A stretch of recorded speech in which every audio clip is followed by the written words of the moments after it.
Kids are really sharp, and they want to laugh, and if it's funny, it's funny.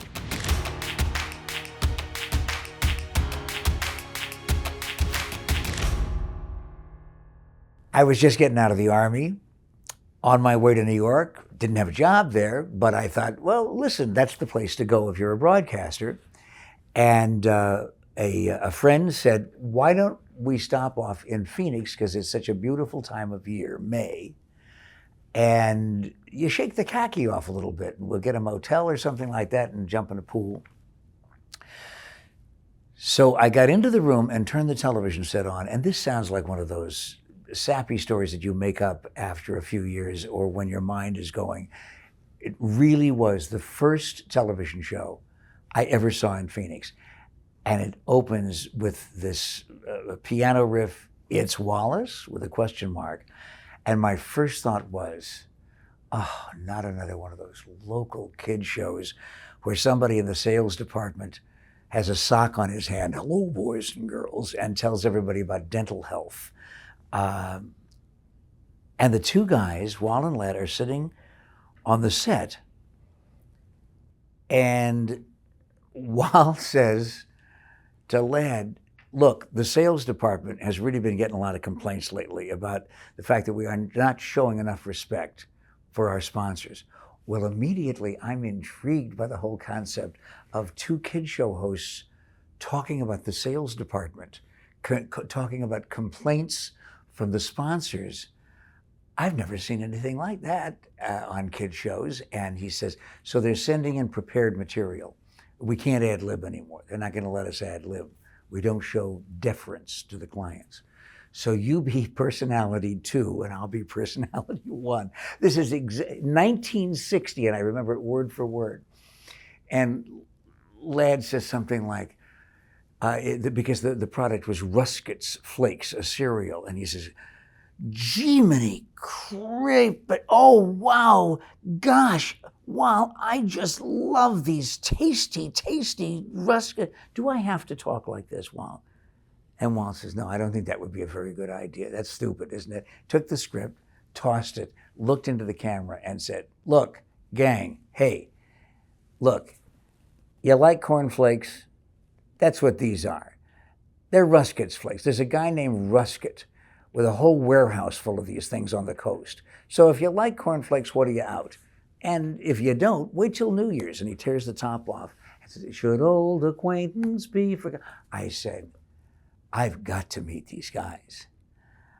I have got to find out what kind of mind creates this off-the-wall satirical humor at the expense of the station, the sponsors. Little did I know that we were going to be doing it for 30 years together.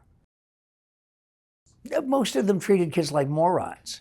They were either people that never had kids or never were kids, or they actually were just not risk takers, and they would defer to management and not do anything that was at all possibly offensive to anybody in the audience. So if you're not going to push the envelope at all, then you're really not going to be an entertainer. And most of them weren't. Most of them were just folks who were broadcasters. They were disc jockeys, or they were sometimes weather guys in a different costume, but not necessarily with any kind of background in comedy.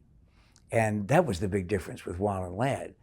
They grew up just loving the great comics.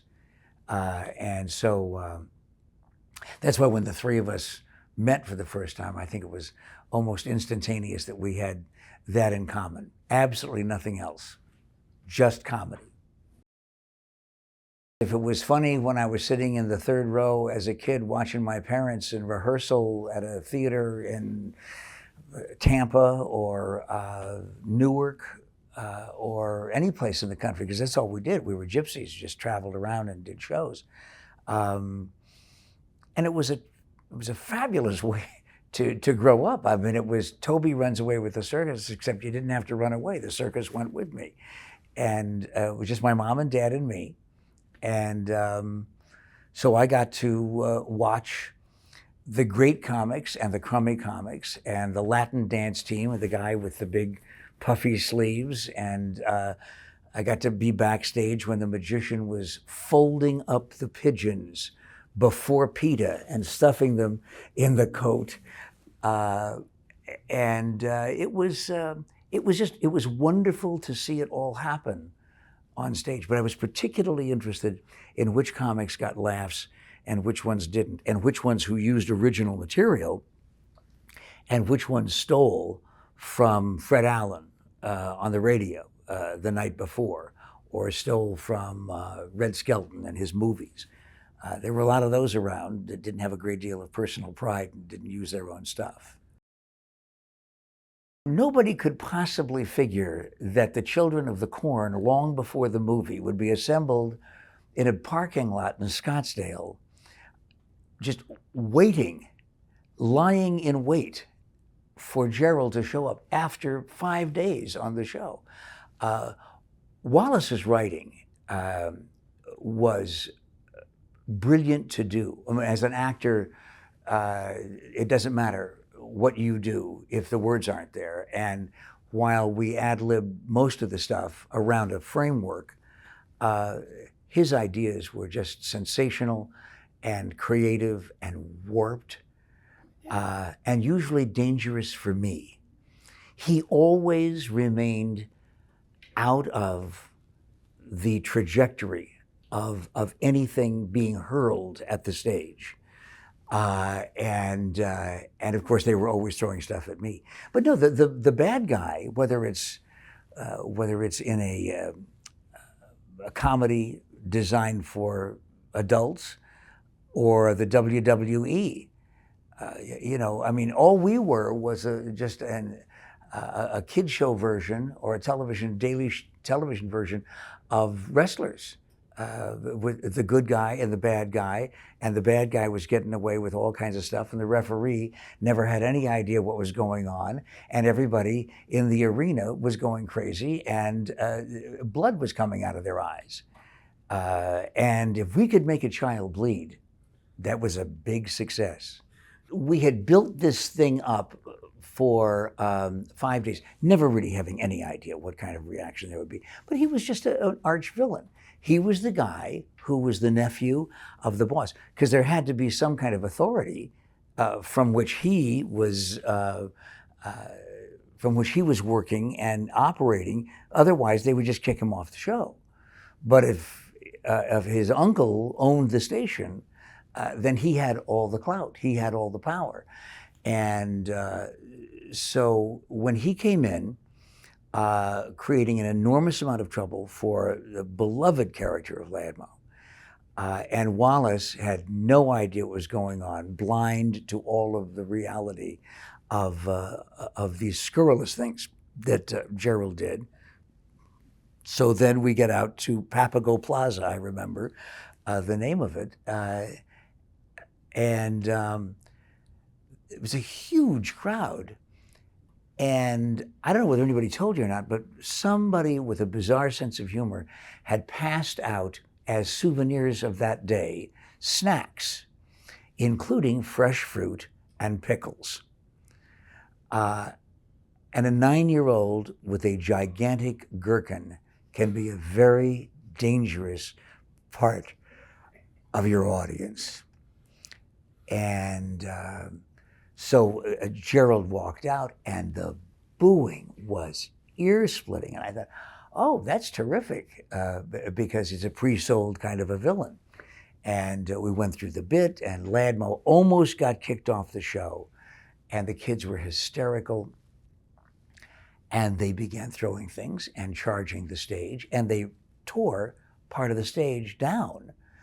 And so I remember somebody escorting me to the cab of a pickup truck that was behind the stage, and the kids began to rock the thing back and forth. Oh, and right now I think that they're including this in Saw 7 as one of the horror scenes of all. And by the way, Wall and Ladd were on what was left of the stage, laughing hysterically, pointing and thinking, wait, we could do this every weekend. Gerald lived on the hill. Gerald was able to look down, even when he was looking at you on the television set, he was still looking down at you and the rest of the society. He was privileged. He always got straight A's and his teachers loved him. He got straight A's and his teachers loved him. And as opposed to making fun of good students, we made it very clear that it was the very fact that Gerald continued to remind you that he got straight A's and his teachers loved him. That was what was annoying. He despised popular music, and rock and roll was just something of Satan, and preferred Prokofiev and Stravinsky, but demanded that you also prefer that. And by the way, he really was a lovely dancer. He was everything in the world that kids would hate. I mean, that's when you create a character like that, and the creation was from all three of us. One day, I suppose it was probably Wald that came up with the original idea, said, well, wait a minute, listen, we've got this guy that everybody likes, Ladmo, for all the good reasons. He's an average student, and he doesn't brag, and he loves sports, and he loves all the stuff that kids love, and doesn't always get his homework in on time, but it was because he was so busy taking care of the dog, that kind of thing. Sympathetic, funny, good guy, but he could be better if there was a counterbalance. So when you're coming up with a villain, can't come up with an adult because it's too much of an authority figure. What kind of kid would other kids hate? It would be somebody who reminded you about how much money he had, how superior he was in every way, and the red velvet suit with the lace collar also helped. The page boy was quite nice, though. He never insulted the affluent parts of the state. No, Gerald really would always look at the audience and scream about you tract home buying public school brats. And to this day, I mean, this is 20 years since the last show was on.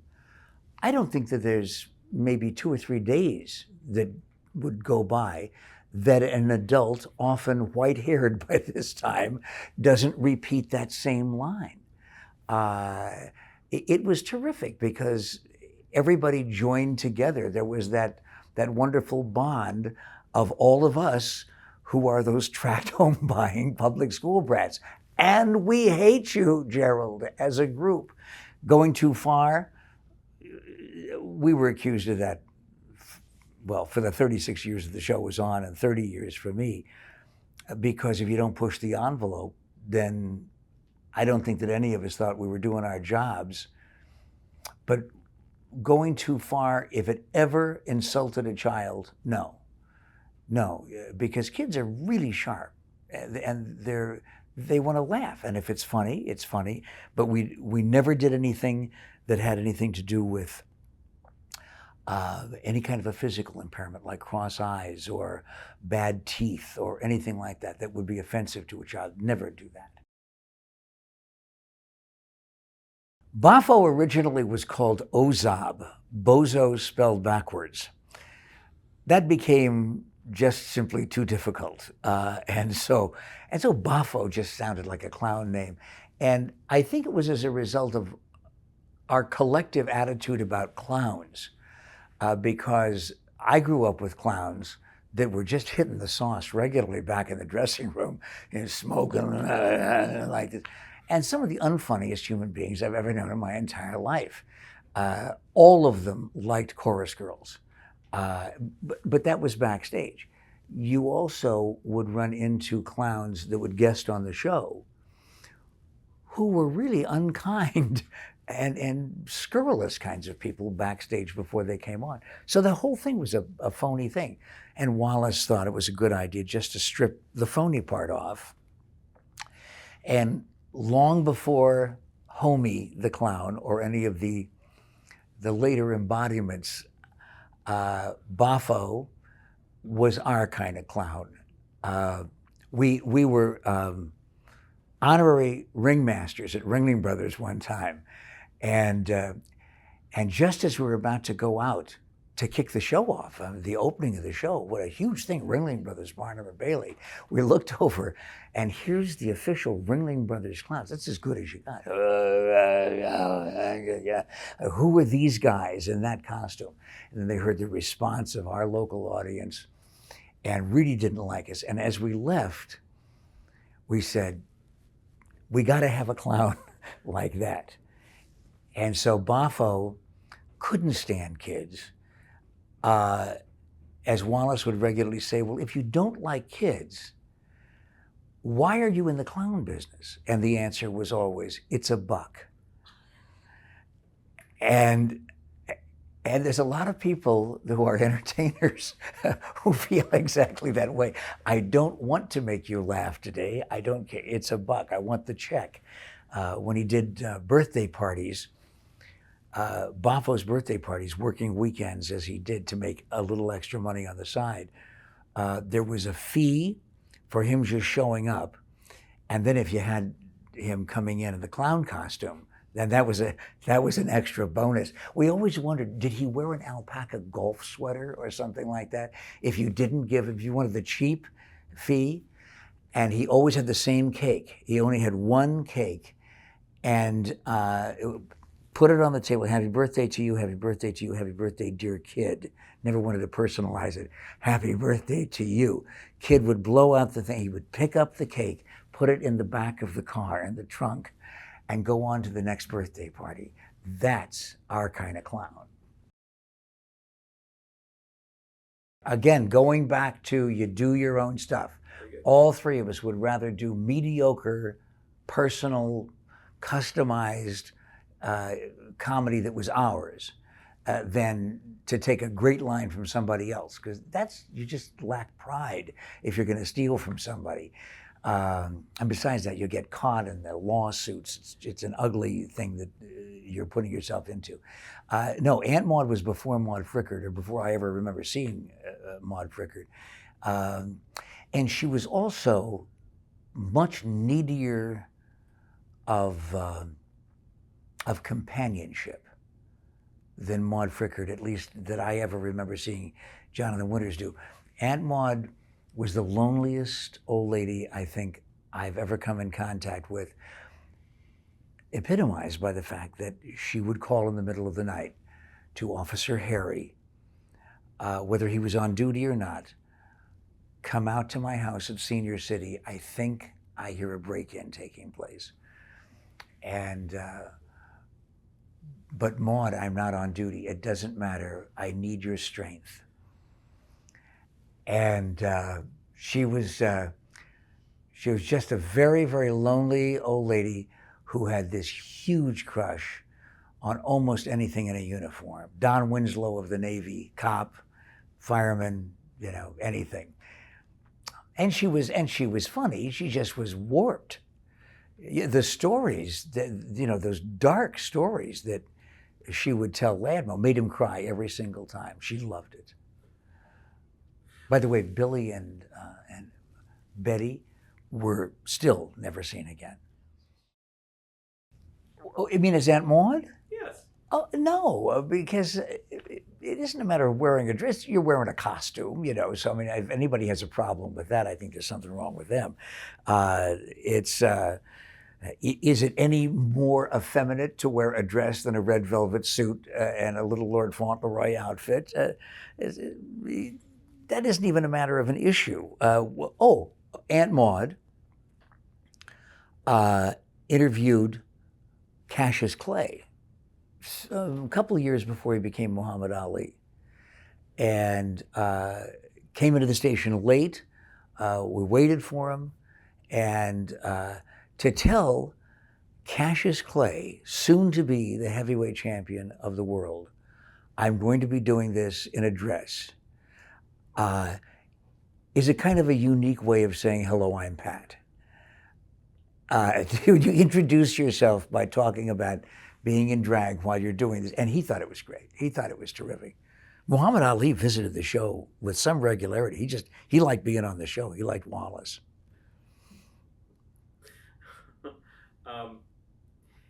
Liberace, by the way, excuse me, since you brought this up. Liberace, fine piano player, great entertainer. We gave him one line and he forgot it. Because Aunt Maud did these celebrity interviews, but she never knew who she was talking to. So she always got the celebrities mixed up. And so when Liberace was up, well, this is years and years ago. When Liberace came on, she thought it was Roger Williams and complimented him on Autumn Leaves, which at that time was this huge piano solo hit. And so we said to the guests, now listen, this is the deal. Aunt Maud, a little dipsy, and doesn't really have all of the information that she should have about her celebrity interviews. So she's going to think you're Roger Williams, and just correct her and say, no, I'm terribly sorry. That was Roger Williams who did that, but I'm glad you like my work. And Aunt Maud said, I have your record, your recording of Autumn Leaves at home. I play it every night at dinner. And he said, thank you.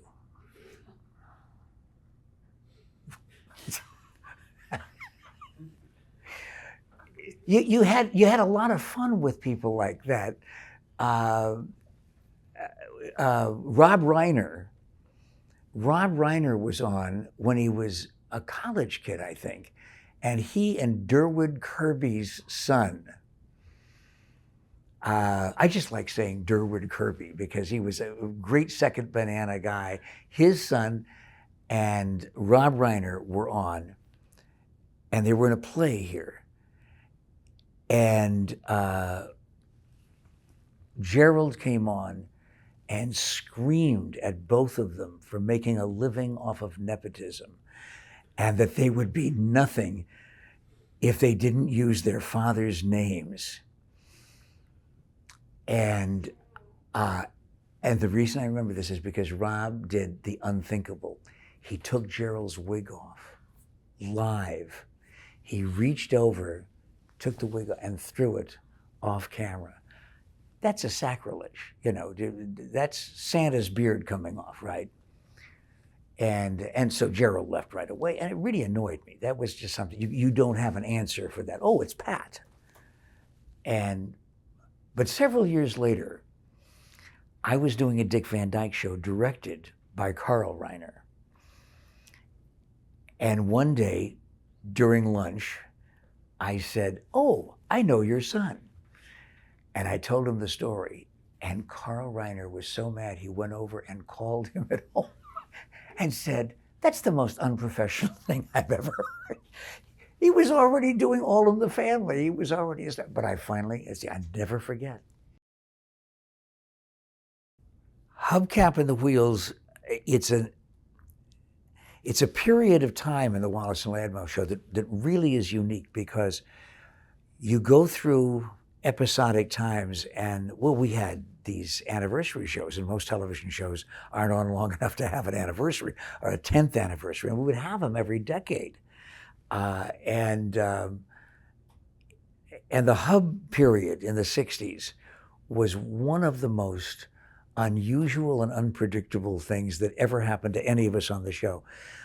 One day, as always happened, every day, we would just kick around ideas and thoughts, usually while we were getting ready to go in and do the show. Usually it was very last minute because I was always late. I would come in a couple of minutes before the show was supposed to start, and then we would talk during cartoons and after the show. But we were talking about the fact that the Beatles were in the 60s getting front page headlines. They were news and not just entertainment people. The Stones, the Beach Boys, music in the 60s was such an incredibly vital force of everything that was going on, lyrically and socially. And so we said, as we often did for the next day's show or the next week's show, we got to do something like this. We got to have our own overnight teenage sensation. And ours was literally overnight because we just simply decided, okay, we're going to have a rock and roll guy. Let's decide how he dresses. Let's decide what he looks like. And originally, the name was going to be Hubcap and the Tire Slashers. And we did have some standards in those days. And so we said, maybe that's a little bit too destructive. It's Hubcap and the Wheels. And most of the time, they just left the costuming and the concept of the character up to me. And so I got silver lame pants and a black top, and had a big bouffant James Brown wig done. And but with the wig on, I had no face because the hair was so big. I looked like an Oompa Loompa. And so we put eyebrows on. We had eyebrows that would attach on. And then there were no eyes. So I had to put eyelashes, false eyelashes on. And there was the character. Hubcap came from Cotton Corners, Tennessee. And a nice guy, a very soft-spoken Southern guy who did a lot of blues, Little Richard stuff, but it was just our version of a rock guy, and he was an overnight teenage sensation. Local disc jockeys supposedly found him in Phoenix. Except people began to ask us to do him on personal appearances, and we would have Gerald on all of them, and sometimes Captain Super. But so where's Hub? So how come you don't have Hubcap?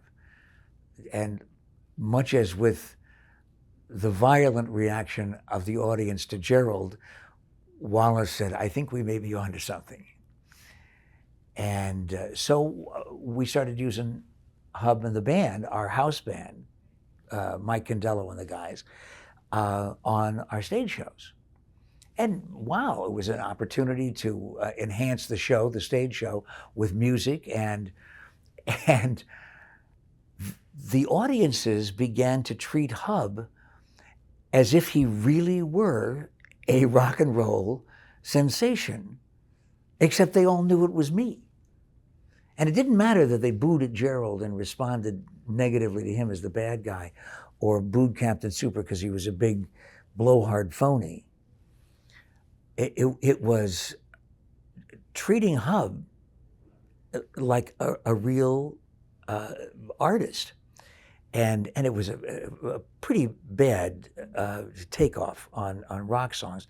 Well, so anyway, so Mike Condello and I wrote a song of our own. We decided that we were going to do original material. Introducing Tuesday, first time ever heard an original piece of material. 4 minutes before the show started, we just dashed off some lyrics and we said, okay, let's do this. There's a blues thing, and it was work. Work's a dirty word, the dirtiest word I ever heard. Unemployed, won't you hear my plea? It was a teenage guy that wants to be left alone. Don't give me a job. And so we recorded it as a result of the requests of people in the audience saying, I want a copy of that. And it beat the Beatles on the local charts. It was the first time that anybody had been in #1 in that period of time, except the Beatles. Well, we had no idea what to do with that. And then we started doing shows separate from the Wallace and Ladmo shows. We did concerts. And high school girls were running up to the stage, throwing flowers and garments at the band and me. And there was always this temptation to say, it's Pat. Because they were really taking it seriously, because it made them, I guess, part of the fun. And one day we're doing a concert at West High, and there were banners all over the place, and these extraordinary kinds of outpourings of response from high school kids. And a guy comes backstage and he said, I'm so-and-so from Capitol Records. And he says, I couldn't hear anything you were doing because of the screaming, but you obviously are onto something, and we know that you've been successful with record sales here, and the Beatles are our act. Would you fly over and talk to us about a contract? Capitol Records. People spend years and years and years without a wig and without eyebrows or mink eyelashes, just waiting for some kind of response like that. So we went, we signed, recorded some things at Capitol Towers. They gave us personal managers, would not let Hub appear anywhere other than in costume. I couldn't go out as Pat. We did a whole bunch of Steve Allen shows and Joey Bishop shows, and it was insane. It was absolutely insane and fun. But because everybody should be a rock and roll star for 15 minutes, we weren't able to do the Wallace Show. So the Wallace Show didn't have a band or any of the characters. And quite honestly, after a while, we said, you know what? We're auditioning for beach movies over here. and they had us on Shindig, I think. And it was so totally surreal that we said, okay, wait a minute, guys, what do you want to do? Do you want to be 45-year-old Wheels?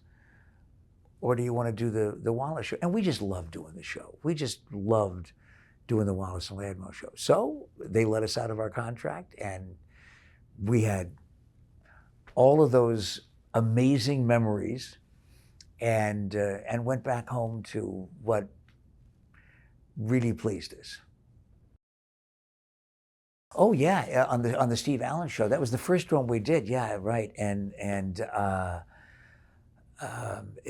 it was remarkable because when you would go on in this bizarre outfit, because this was before acts were wearing makeup or really doing many costume things, and none of them were doing rock and roll comedy. Steve got it. Steve Allen got it. Every time he used to come back to town, he would always say, you know, I like you better with the eyebrows. My wife went into a store to buy new eyelashes, and the lady behind the counter said, may I help you? My wife said, I'd like that pair of really dark mink eyelashes, full eyelashes.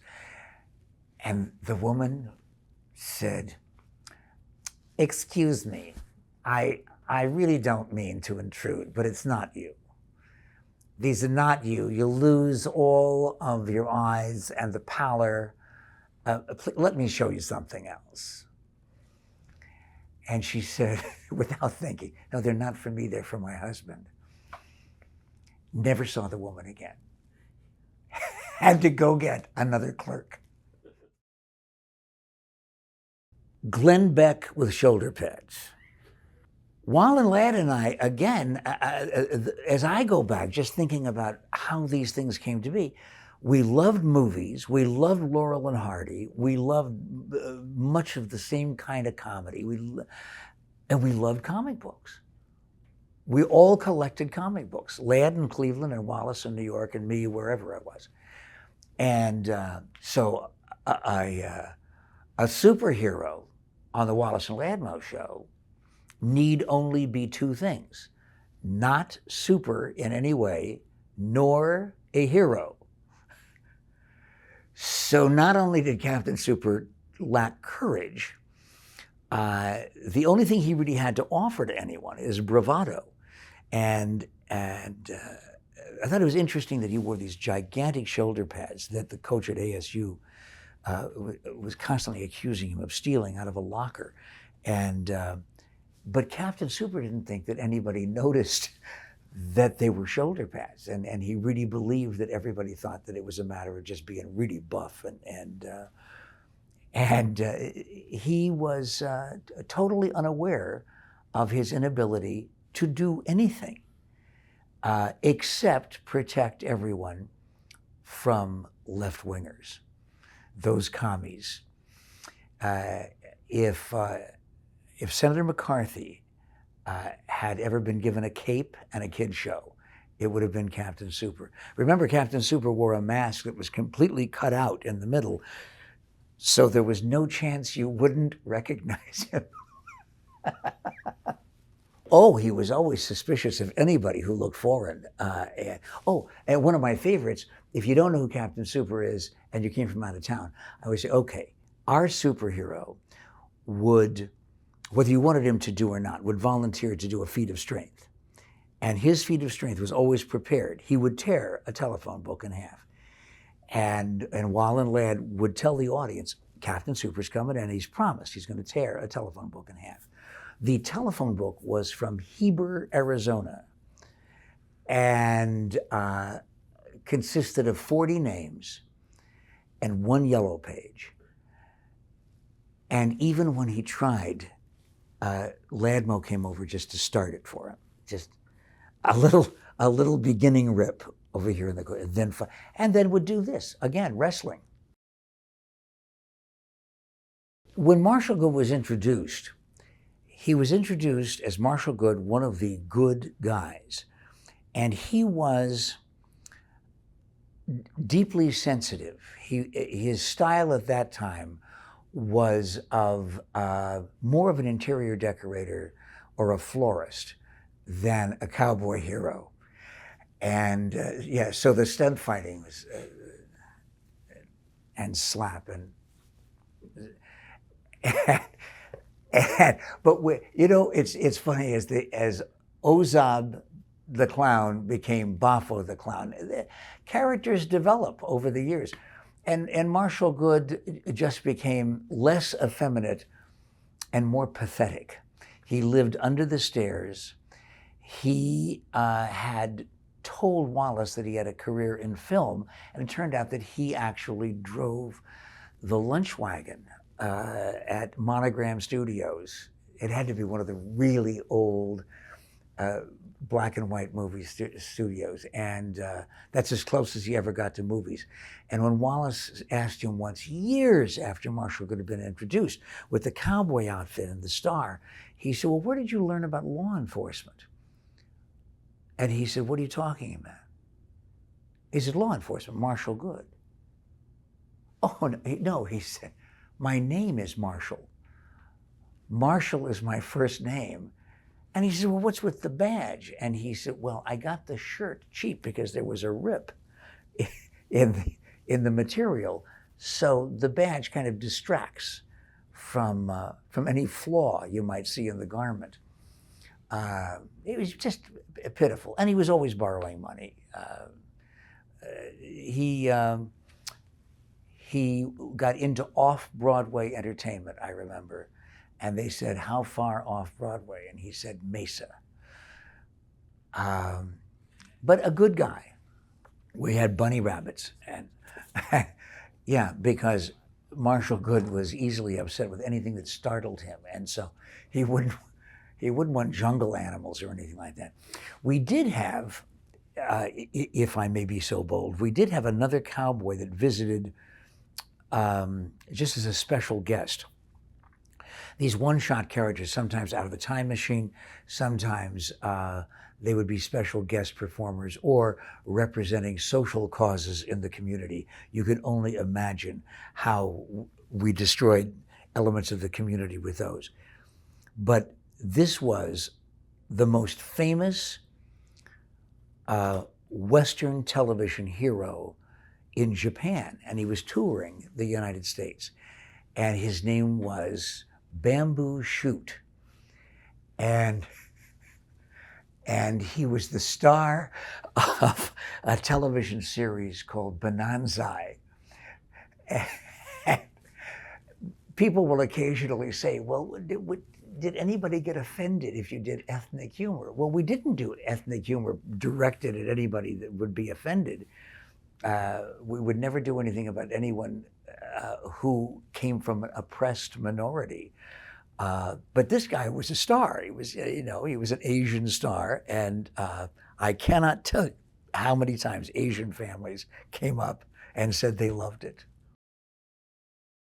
There was a car dealer in town that dressed exactly like that, with a white tuxedo and a huge 10-gallon hat. And to this day, no one knows why. What has that got to do with cars? And he was the lone arranger. Wow. That was 20 years ago, I guess. The lone arranger, and it was our way of doing a used car dealer.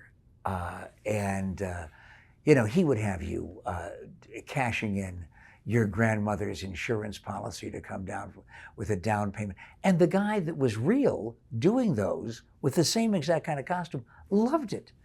He would call and say, well, I haven't seen it for several months. When are you going to do me again? What should they have learned? Yeah, They should have known. Anybody who sets out to entertain kids should know the worst possible thing you could do is lie to them. A kid's audience is the toughest audience in the world if you're phony.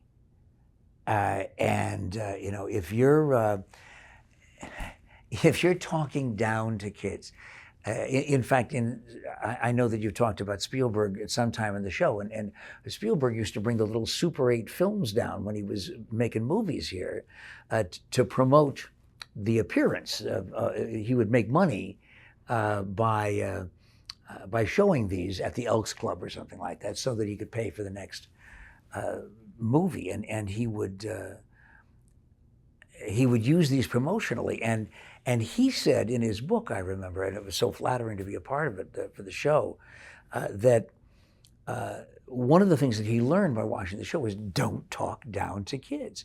And when he was making E.T. or when he was doing any of those remarkable triumphs that really moved entertainment into another category altogether, particularly family entertainment, kids entertainment. You didn't have anybody, hey, boys and girls, if you only brush your teeth this way instead of that way. If it's funny, it's funny. If it was funny 25 years ago and it's in reruns now, the stuff makes me laugh, and it seems to make a lot of other people laugh. All of these years later, there are kids in the Phoenix market who watch reruns. They think it's a new show because it's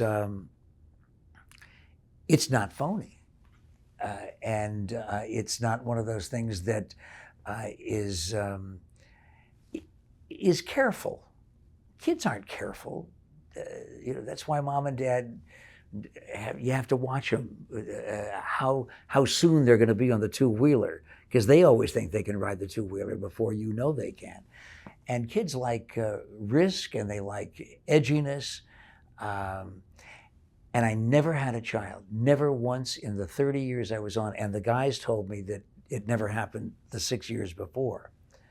Never once did we ever hear a kid say, I didn't understand that.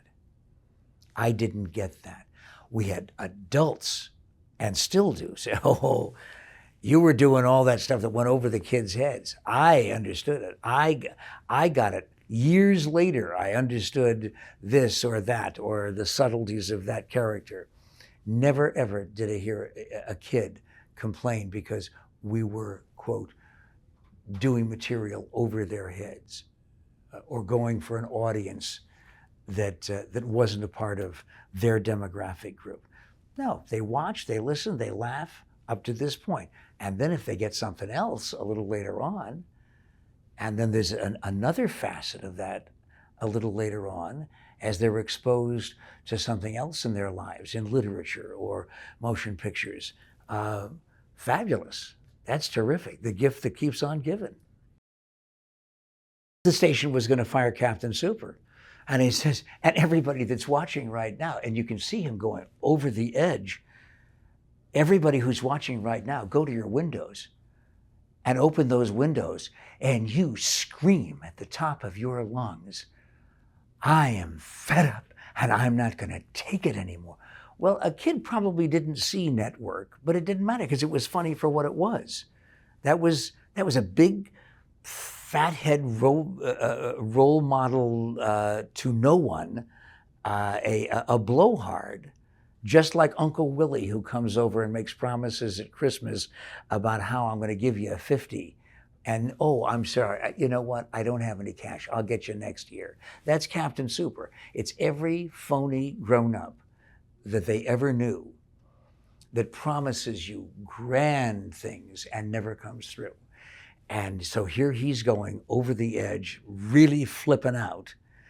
But Mom and Dad, they saw the movie.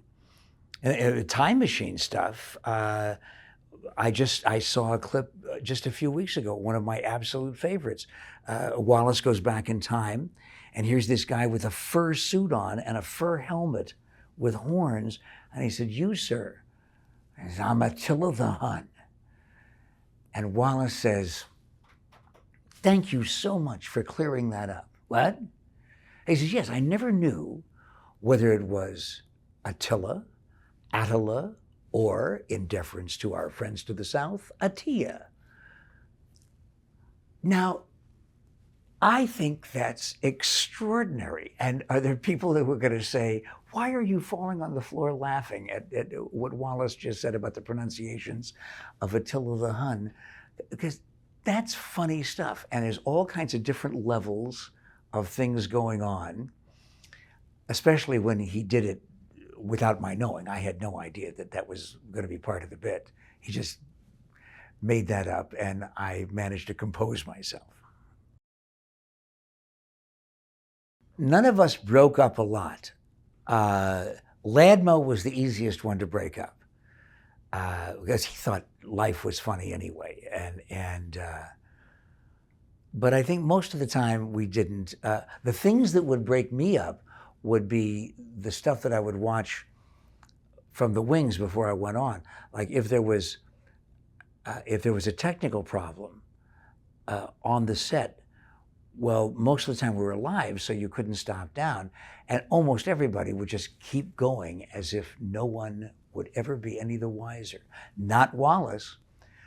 Wallace would stop in the middle of a commercial or in the middle of an interview and say, "Excuse me, just a minute, hold on," and would walk over to the guy with the side out of the camera, the engineer who hated being on anyway. And he's got a screwdriver trying to adjust the camera so he can fix it again. And wow, we're in the middle of the live show. So what seems to be wrong? And would do an analysis of television engineering. What's in there? Well, what is that part? Oh, okay. So how soon do you think you'll have it ready?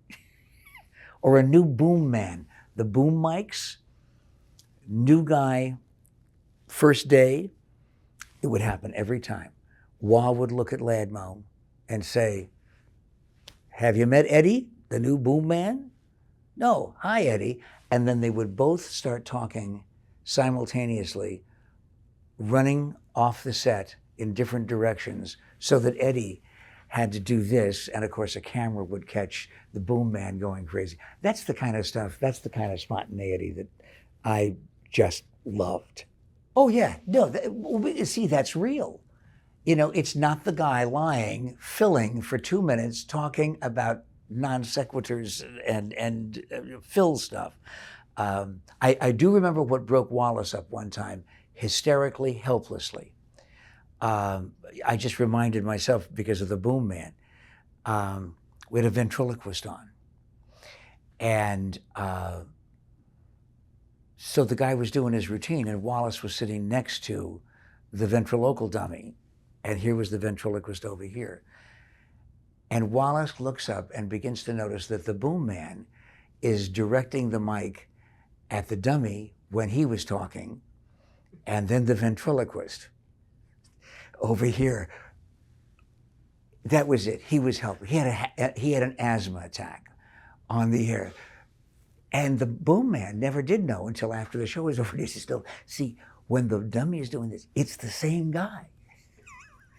You don't have to move the mic back and forth."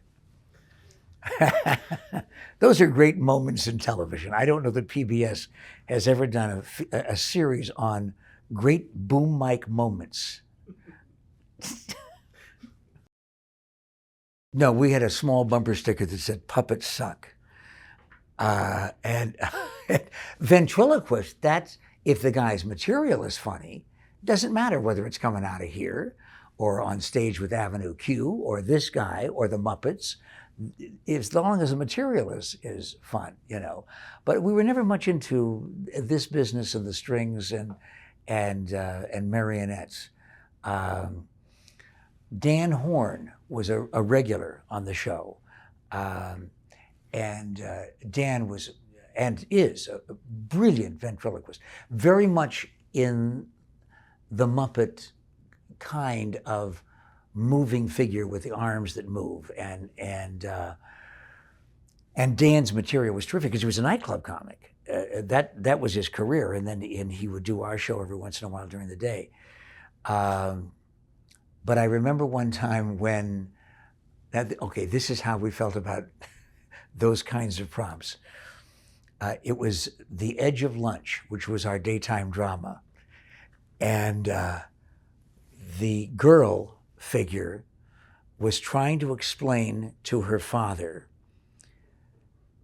This is really a wonderful social bit, too. I love this. The girl was trying to explain to her father, played by me, that she should be allowed to marry this other puppet figure over here. And you don't know him, Dad. You don't understand why it is that I love him. You have to let go, and you have to let me grow up and make up my own mind. And I remember the dad's line was, you can't marry him. And I reached over and took the puppet's head off. I said, it's a hand. And that's the kind of bizarre honesty that I think allowed the show to last for thousands and thousands and thousands of shows. Don't take things too seriously, and life is fun, and be honest. I mean, it sounds terribly philosophical, but that's what we did. I think that everything that we did, there was a degree of honesty. Bizarre. It was another way of looking at things, another thought process promulgated by Wallace. He's as close to a genius as I've ever known. And he is somebody that I just respected from day one so much. And how he was able, because he was the producer of the show, how he was able to come up with that much material every day. And sure, we all tossed in ideas, but he was the foundation of the whole thing. Alice Cooper was born in Detroit, but he came out here early elementary school years. I started watching the show, and he continues to say that the very outrageous nature of the act that he has done worldwide, warping children's minds and teenagers' minds, is directly as a result of watching our show. And the band started out wearing dresses, and he continues to say that was also an influence of ours. Yeah, the band was called Alice Cooper, and I think Frank Zappa originally named the group, because they were the Earwigs, and then the Spiders, and then Alice Cooper. But now he's a very theatrical guy too. The shows that he does are not just a bass guitar, drums, and a singer. He does theater on stage. And so, yeah, it's good to know that he continues to be a fan. Wallace would be the first person to tell you it is, A, not necessary for anybody in the audience to know who came up with what character and what was the evolution of this, because there's nothing unfunnier than talking about the structure of comedy and why this is funny, why Columbus isn't funny and Cincinnati is funny. Wallace is truly a student of funny, not necessarily a student of comedy, because that sounds like so you do 3 steps over here and do a take to the audience, like a technique thing. He's a graduate student of funny. And I think the biggest thing that allowed us to stay together for all of those years, when groups and casts are breaking up regularly, nobody cared who got the laughs. The only reason that my characters got maybe a disproportionate number of laughs is because of the fact that that's why they were there. The characters were there. It wasn't because Pat was funnier than Lad, or Wall, certainly not. Lad had the affection of the audience and the trust and the loyalty of the audience, not sappy stuff, because he was funny too. Here's a cops kid from Cleveland who comes out because Hank Greenberg of the Cleveland Indians said, listen, we could use you in the system, but you need a little bit more training, just a little bit more stuff, experience. So go out to school. They play great baseball in Arizona. Get yourself an education and call me. And so Lad, who had never been out of Cleveland, drove out here, came to Phoenix, said, where's the school? They said, that way. He stopped in Tempe, was a 4-year letterman at ASU, called Hank Greenberg and said, okay, I'm out of school. He says, I've lost track of you for 4 years. Where are you? He said, I just graduated from ASU. He said, what is that? He says, the school you sent me to.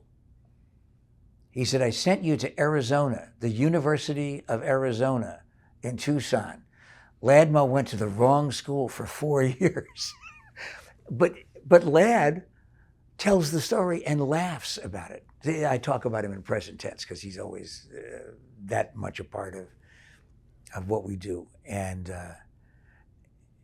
so he said, okay, I got a wife, I got a child, got an education. That television thing really interests me. And he started out as a cameraman.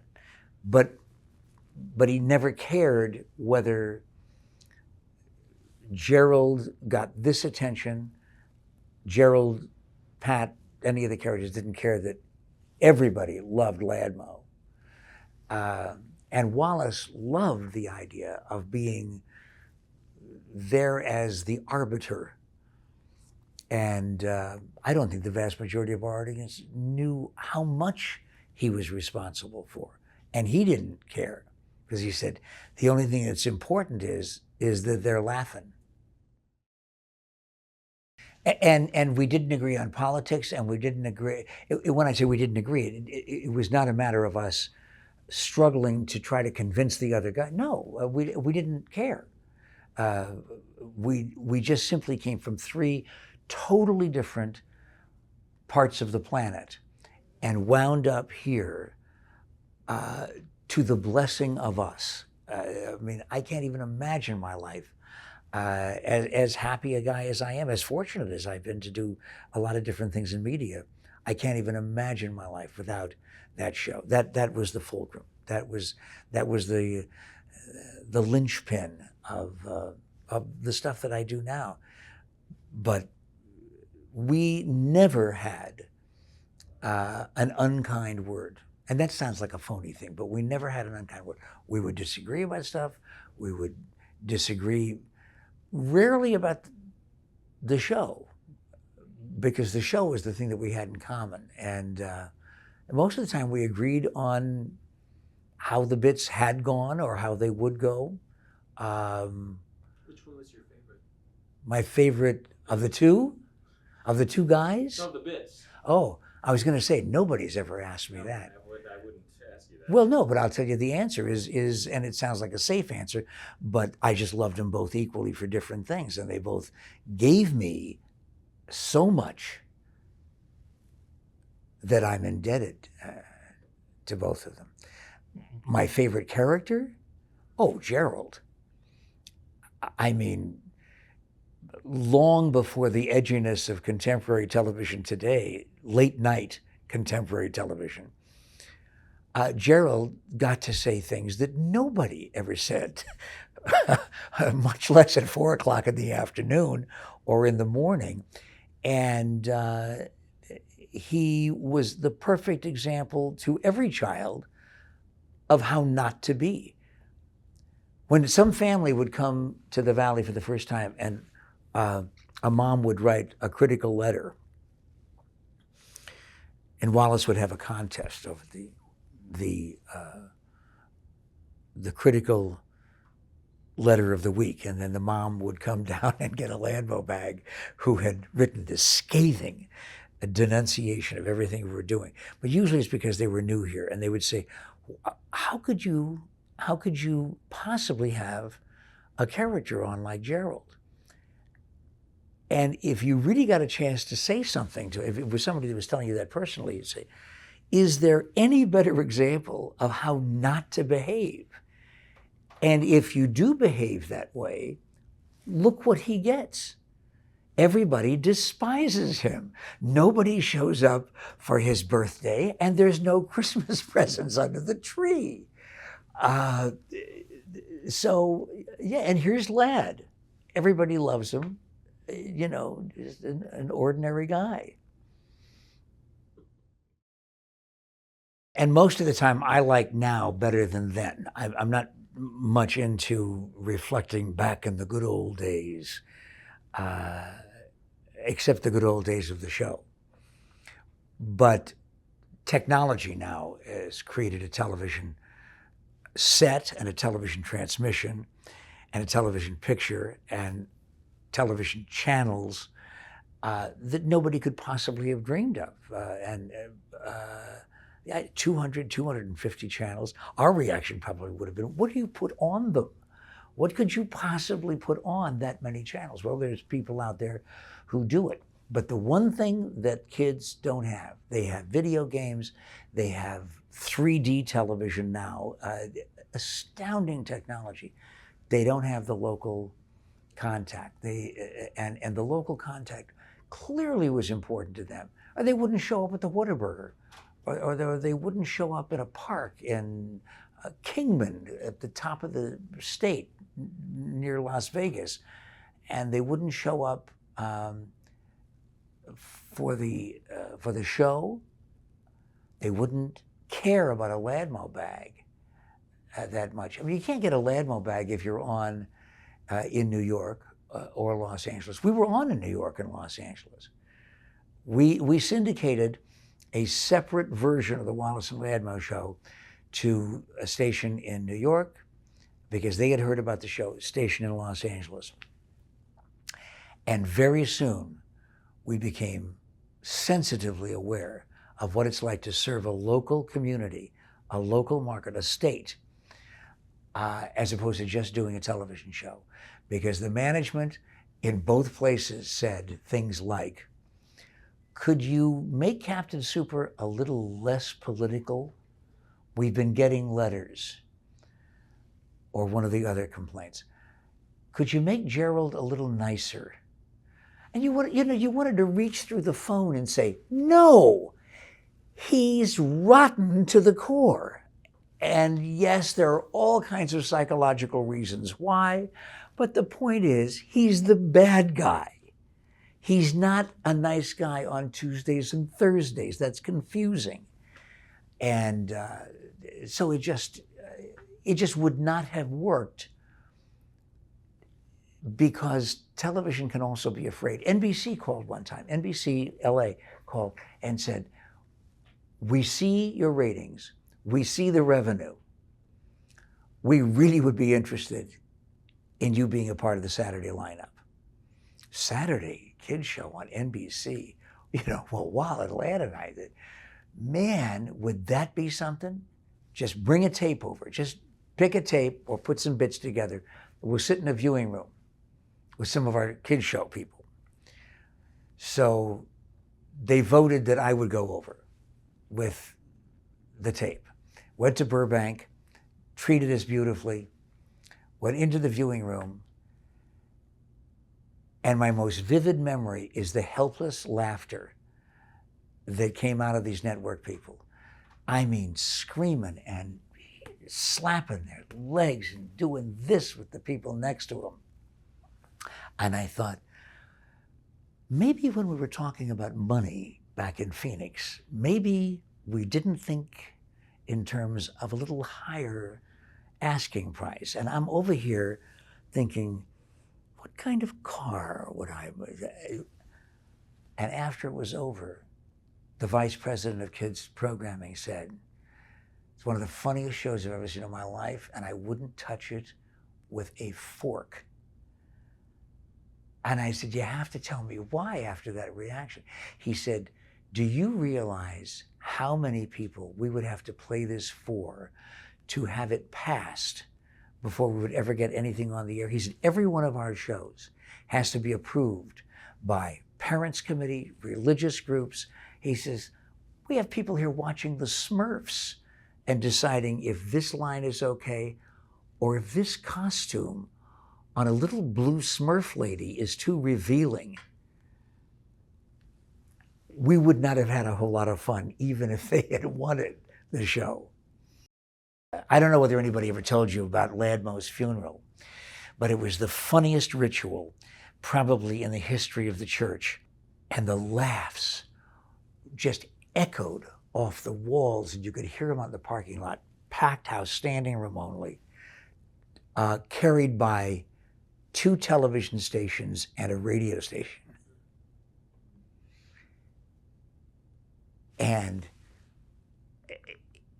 all of the pallbearers wore Ladmo t-shirts with the ties. And but it was such joy, and I just happen to think of this now because of just talking to you about Lad and what an extraordinary contribution that he made, and rather than a sad moment,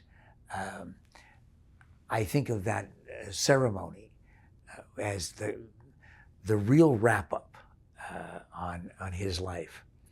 And Wallace looks down at me and says, for the first time in our lives together, Pat, this time you have to help me with the Ladmo bag.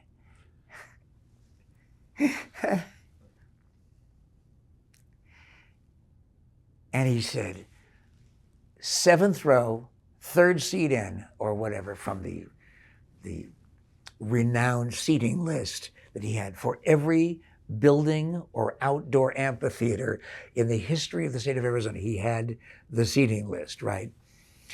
And the bag went to a pregnant lady who gave birth to a young lady that I see. She calls, she's at Xavier High School now. And I mean, an amazing story. And she had the baby within 48 hours of Ladmo's funeral. She was the last Ladmo bag winner.